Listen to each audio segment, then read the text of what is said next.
everyone, welcome to The Last Drop. I am Chris. Thank you for joining me today. If you're not aware already, this is my series of whiskey diaries. This is the month of April. Basically, I tell you about what whiskey I've tried, give it a score, maybe a few brief notes and so forth. And just so you can come along with the journey with me, hope you'll pick up some different brands, different whiskies that you might like to try, and I can introduce you to them. So let's get stuck in. Right, on the 8th of the 4th, here's my lovely diary. I had a Whistle Pig tasting with Swag, which is the Sussex Whisky Appreciation Group, and 6 or 5 whiskies. Let me count them. 1, 2, 3, 4, 5. 5 of them. But yeah, Whistle Pig. It was really cool. They gave us a hat, and then a nice little booklet from Axiom Brands with all the stuff they got in there. Glen Turret, the gins, all those sort of things going on in there. And yeah, Whistle Pig. Let's keep going. Started off with the Piggyback 6-year-old rye. If you're not aware, Whistle Pig are mainly why try rye is a video I've done, which maybe I'll link down below or up here, that way or that way, one of the two. But yeah, they are the premium. They're branded as the premium rye makers of the world, and that's where it's priced. Starting off, Piggyback 6-year-old, 46.26%. Nose was nice spicy rye, mintiness, licorice, maple syrup going on in there. Taste was spicy oak, sweeter and slightly floral. I gave it 8 out of 10. Next up was the 10-year-old straight, which I think you can pretty much get everywhere. It's 50%. It's a 98-99% pure rye in the mash bill. I got Fisherman's Friends. Fisherman's Friends used as snuff. That's what I got in the nose. Licorice again, mintier than the Piggyback. Water just amped up that mintiness. And I think this was my favourite, and I gave it 8.5 out of 10. Next up was the Old World Cask finish. This 12-year-old, 43%, so slightly lower ABV on this one. Cough syrup, sort of reminding me a bit of Flaming Moe's. Sweet and spicy, loads of cask finishing going on in this one apparently as well, which was really, really interesting. Water bring out more mint again. 95% rye in the mash bill on this one, and 8 out of 10. Next up was the aged 15-year-old Vermont Oak. So this is using oak from the US. 46%. I got Werther's Originals, Potpourri, Old Wax, Furniture Polish, Spice and Standard Vanilla again. 8.5 out of 10. Last but not least was Old World's the London Whisky Exchange exclusive Amburana finish, 12-year-old, 43%. This was really interesting actually, and this actually was my favourite. I gave this 9 out of 10, but it was the pink marshmallows, I believe they're called mallows, with like the pinkiness going, pink marshmallow with coconut on top and the jam down the centre and like a soft biscuit underneath. The nose was just that all day long. This Amburana finish, just like that coconut just came through, absolutely crazy powerful, really, really nice, and yeah, 9 out of 10, brilliant. Brilliant, really, really nice stuff. I really do like my ryes, and what can you say, they're producing really, really good ryes.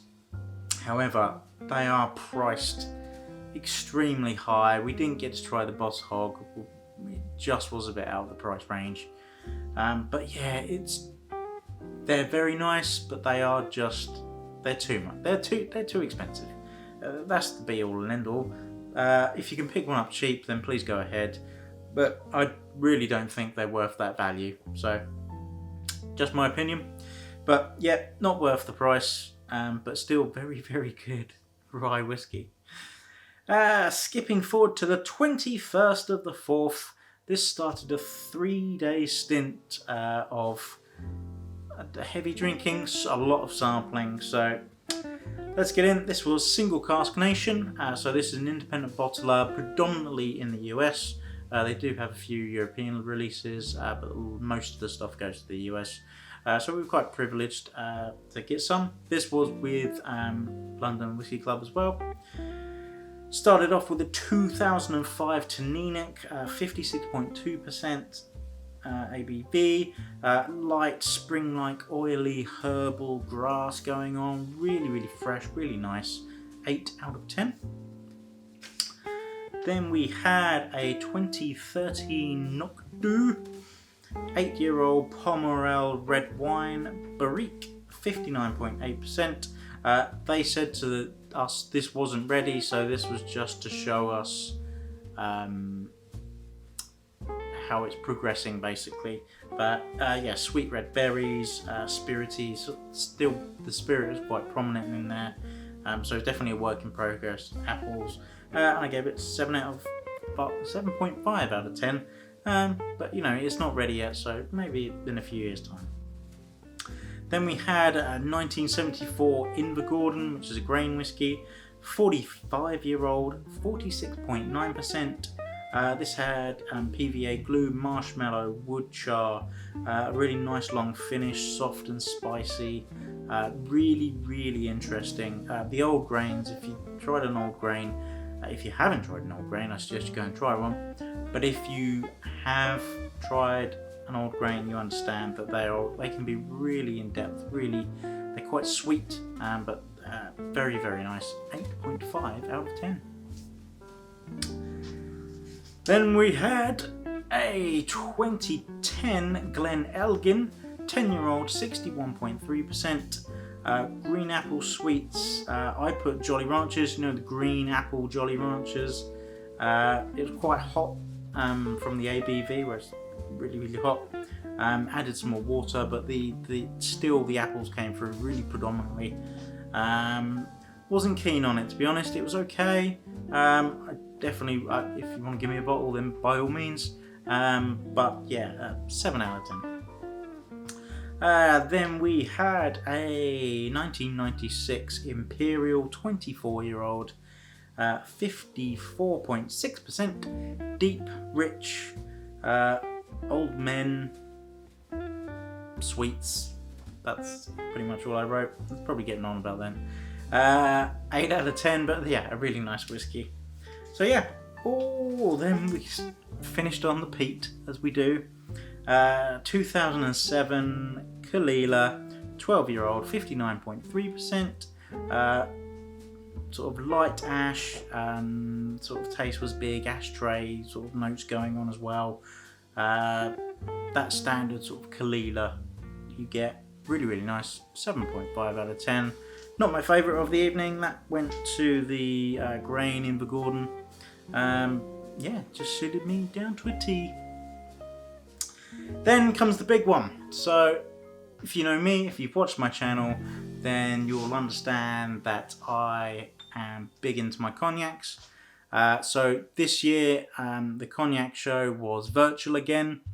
I bought my ticket for the virtual show. You could go on there. The website was brilliant, actually, really, really good fun. You could go into any of the sessions and watch them. You didn't have to have the tasting set. I bought 3 tasting sets in the end, and then progressively went through them. Dawn and the crew at Whisky Exchange done a great job with it, I thought, from a virtual event sort of thing. Very, very good, and I do recommend that you go to the cognac show next year when it is live, because there's nothing quite like chatting to the guys there, tasting the cognac, getting the stories behind the brands and so forth, especially the independent bottlers or the smaller brands as such. So yeah, cognac show, really, really good. Go. let's get into the cognac I tried. So this was on the 22nd of the 4th. It was a Delamain tasting. This was interesting. So it was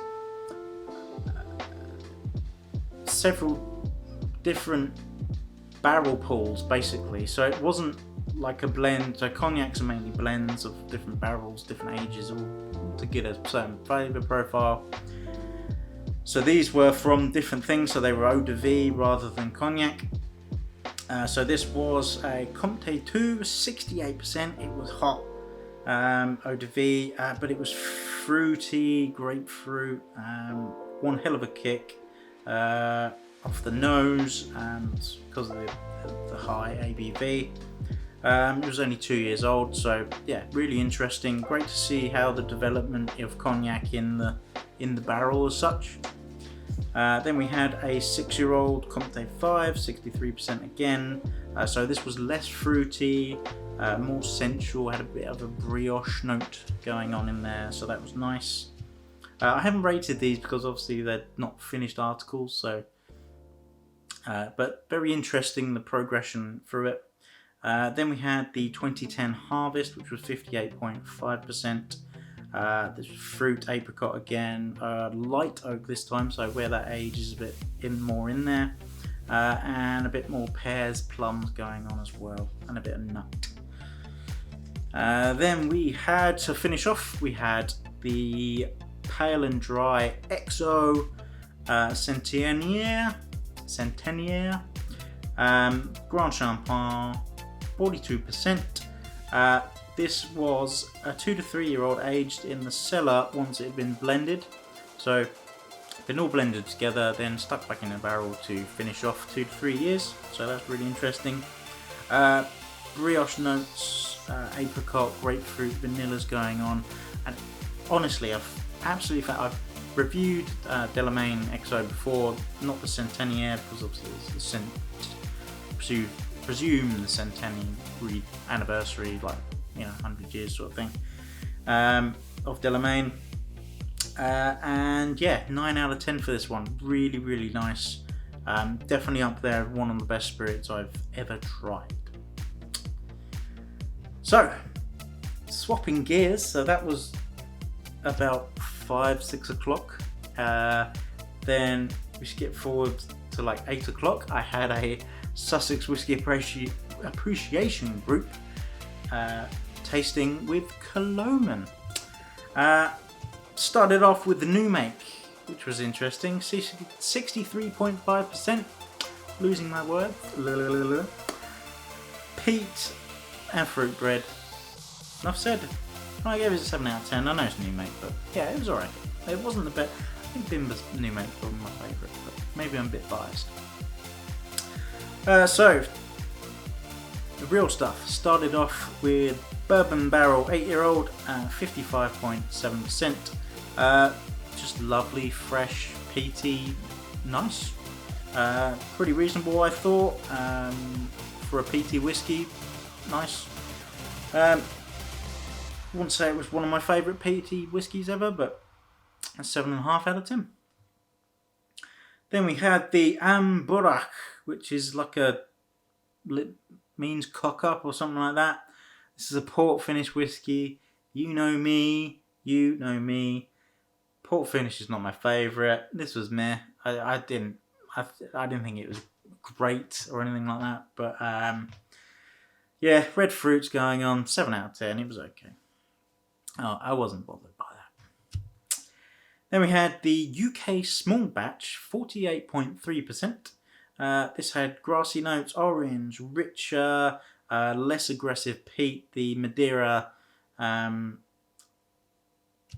is basically the Madeira added to the Macchia Bay. So it's interesting there. Salted caramel going on as well.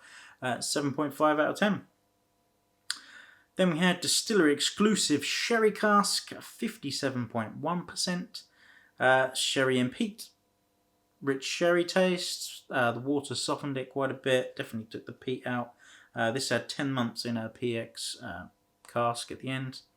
And I gave this 8 out of 10. Probably the best one of the evening. So we did have quite a few. So Then we had a Berry Brothers and Rudd unpeated bourbon.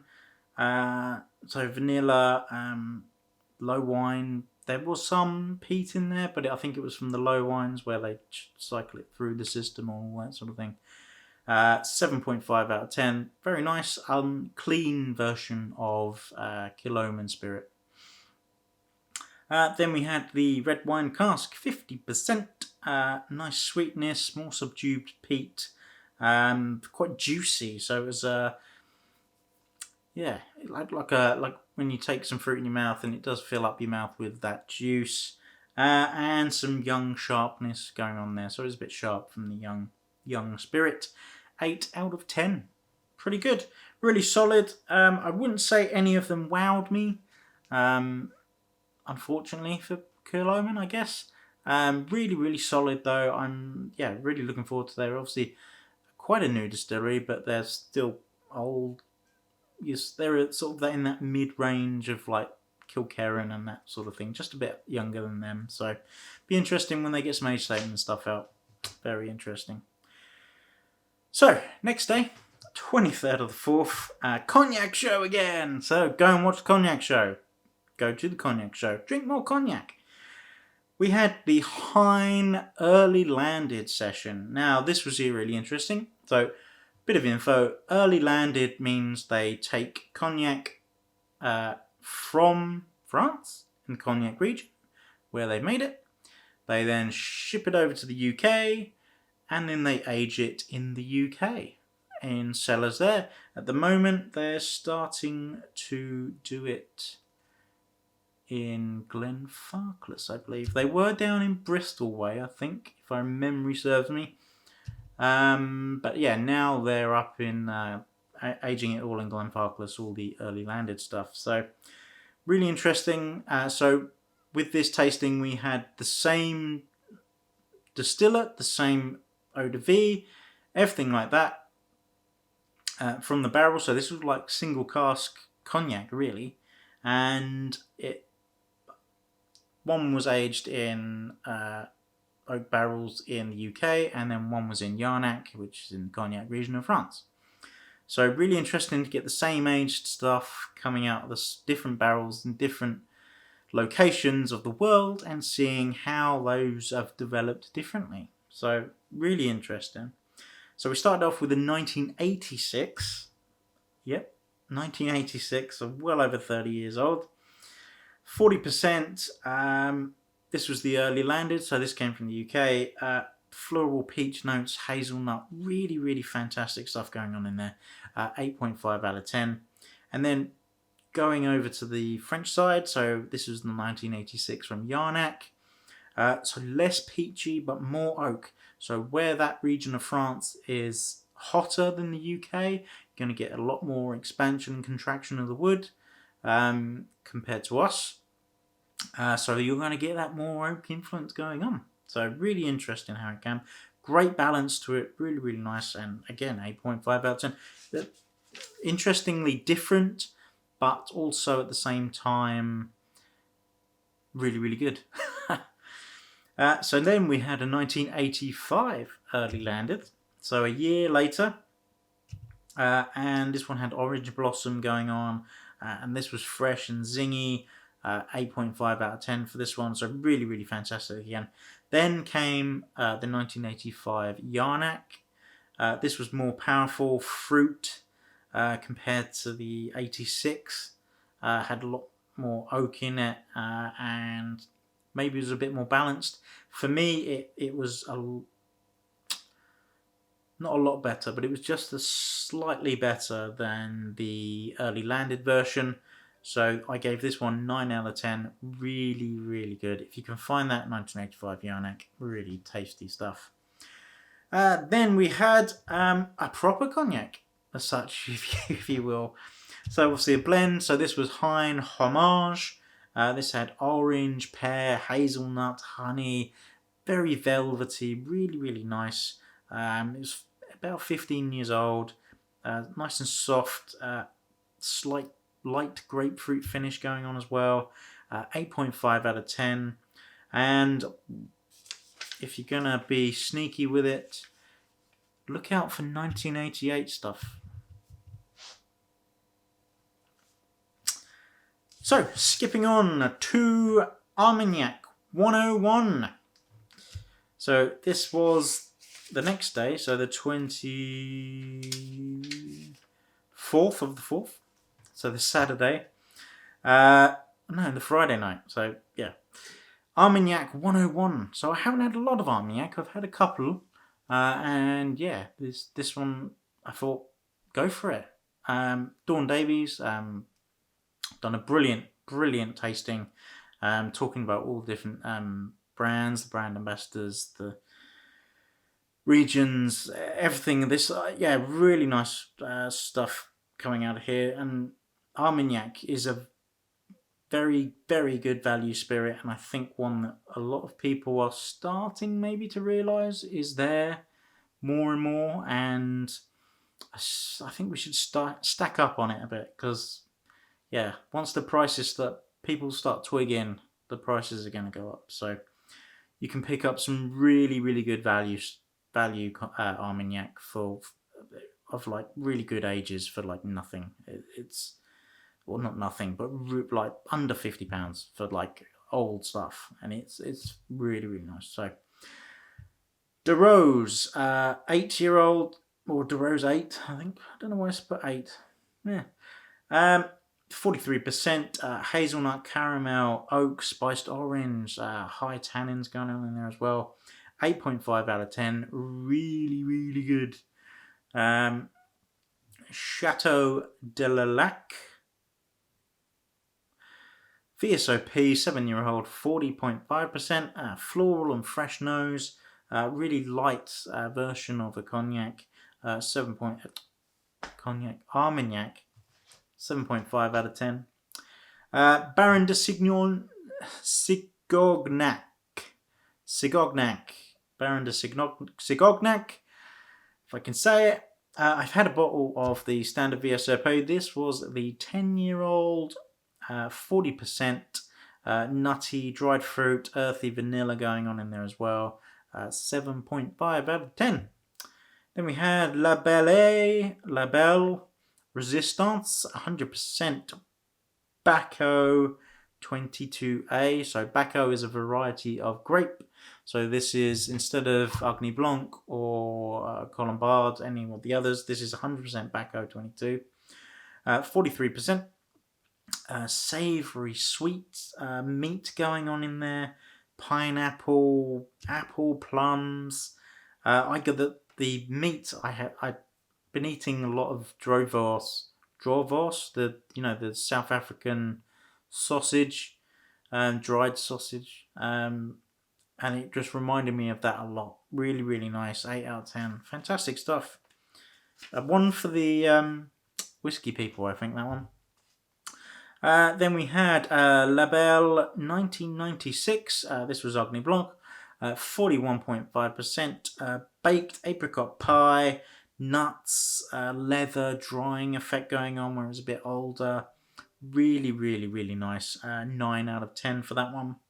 And then the Castrade 1984 vintage Bass Armagnac, 40%. Dried fruits, oaky, very drying with that age. I always associate that drying effect with age, so if I get a drying feel, I normally associate it with age. Sweet and sour note on there as well, really interesting. Rancio, that's a word to look up. Go and look up Rancio. 8.5 out of 10. Then last but not least, in the month of April, a long one, we have 29th of the 4th. It might have been that day, it might be another day. It was in the end of April. Summerton Whisky Club, their latest offering. This was Stauning Rye Whisky from Denmark. So a massive surprise when we opened that bottle, or opened that package to see what we got. It's not 100% rye, it's 75% rye, or is it 80%? So I think it's 75% rye and then 25% barley. But it's like liquid rye bread, baking spices in there, vanilla, pepper, all those solid spicy rye notes that you like, just with a Danish flair to it. Really, really nice. 8 out of 10. Probably, I do like my ryes, and that's probably one of my favourite Summerton bottles coming out at the moment. So, there we go. Diary done. Thank you for joining me today. I hope you enjoyed that. Please comment down below what has been your find of the month. What have you found this month that you thought is really, really good and you need to shout about it? Do it in those comments down below. So, also while you're there, if you haven't clicked it yet, hit that subscribe button, hit that thumbs up. And that is the last drop.